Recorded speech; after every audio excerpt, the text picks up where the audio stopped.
Hi, another book of John Grace. Men are from Mars and women are from Venus.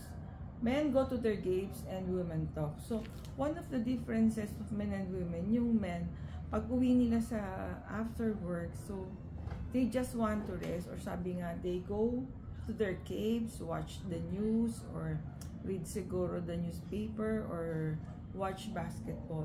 While the woman, when they go home, they still would like to talk. So, sabi nga, no, kung men have 5,000 words a day, women has 10,000 words. So after work, we spend or use na yung ating 5,000. So we still have 5,000. So when we go at home, we still want to talk. While yung husband natin would like to rest already. So, kumbaga, yung feeling ni woman, she's being ignored by the husband. Yung husband naman niya, he wants to rest already. So yun. If we do not know that differences, nagkakaroon tayo ng conflict. Kasi we feel we are not being given attention to. Tapos, parang yung man naman natin, they're tired. Parang feel nila they have,